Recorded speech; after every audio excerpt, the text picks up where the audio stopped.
Sabe aquela confiança que vem com anos e anos de experiência? Pois é. E se essa mesma confiança fosse um dos maiores riscos para uma carreira? É sobre essa armadilha, que pode custar muito caro, que a gente vai conversar hoje. Essa frase do James Clear, autor de Hábitos Atômicos, é pesada, né? Ela vai direto ao ponto. A mesma rotina que a gente cria para ser mais eficiente pode ser a que nos cega para detalhes críticos, detalhes com consequências financeiras e legais devastadoras. Pensa bem, o grande inimigo de um profissional experiente, muitas vezes, não é não saber algo. É o conforto da rotina, aquele caminho que já foi feito 1000 vezes e parece conhecido de olhos fechados. Só que é justamente nesse modo automático que a nossa maior força, a experiência, se transforma numa vulnerabilidade perigosíssima. E isso tem nome: cegueira da competência. E olha, isso não é sobre ser um mau profissional, nada disso. É um mecanismo do nosso cérebro. Para poupar energia, ele cria atalhos, entra no tal do piloto automático. O problema é que, nesse modo, a gente para de ver o que realmente está ali e passa a ver só o que a gente espera encontrar.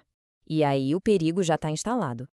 Na prática, isso se manifesta de algumas formas bem traiçoeiras. Primeiro, o viés de confirmação, que é aquela tendência de só enxergar o que confirma a primeira impressão.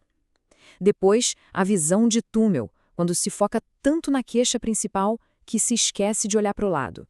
E o mais grave de todos, a repetição irracional. É quando a análise vira um processo mecânico, quase como carimbar um papel sem ler. Um hábito executado sem consciência, onde detalhes fatais simplesmente passam batido. Ok, mas e daí? Qual a consequência real disso? Bom, é aqui que a conversa fica séria.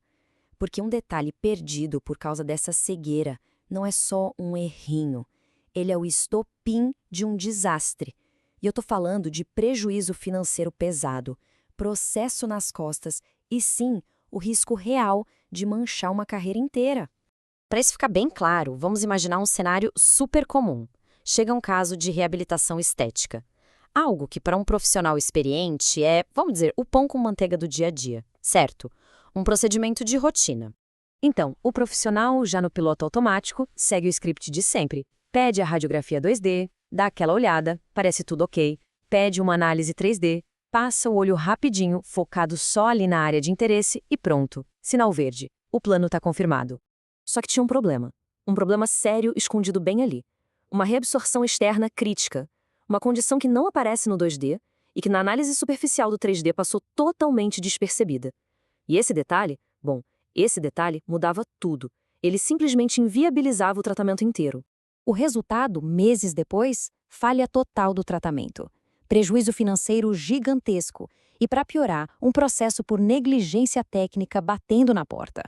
Toda uma reputação, anos de trabalho duro, tudo isso arranhado por um único erro que nasceu do excesso de confiança na rotina. Essa situação deixa muito claro que existem dois caminhos a seguir. De um lado, o diagnóstico mecânico, aquele que reage ao problema e, no fundo, conta com a sorte.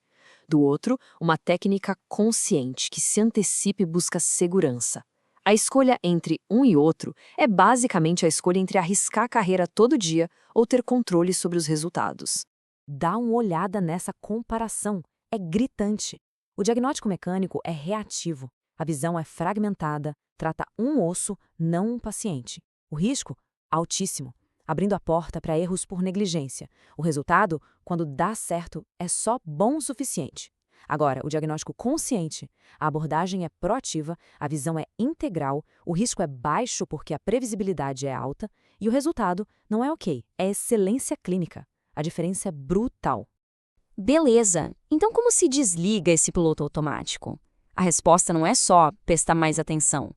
É preciso um método. Um método consciente que funciona como um verdadeiro colete salva-vidas para a carreira. Não é uma sugestão, é uma necessidade. E esse método se apoia em 3 coisas bem práticas. Primeiro, sistematização. É criar um checklist mental para varrer o exame inteiro, sempre. Segundo, curiosidade ativa. É se perguntar, ok, mas o que mais pode ter aqui que eu não estou vendo? É caçar o detalhe. E terceiro, protagonismo. O laudo é um apoio, mas a responsabilidade final da interpretação é de quem está na ponta. Ponto final. Quando se começa a trabalhar assim, o jogo vira completamente. A gente para de contar com a sorte para não cometer um erro, a segurança clínica deixa de ser um tomara que dê tudo certo e passa a ser a consequência natural de um processo estruturado. E a grande lição é esta: previsibilidade não tem nada a ver com sorte.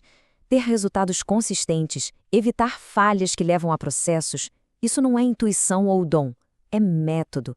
É ter um sistema e aplicar ele religiosamente em todos os casos, sem nenhuma exceção. Então, para fechar, fica a pergunta. Uma pergunta para cada um se fazer com total honestidade.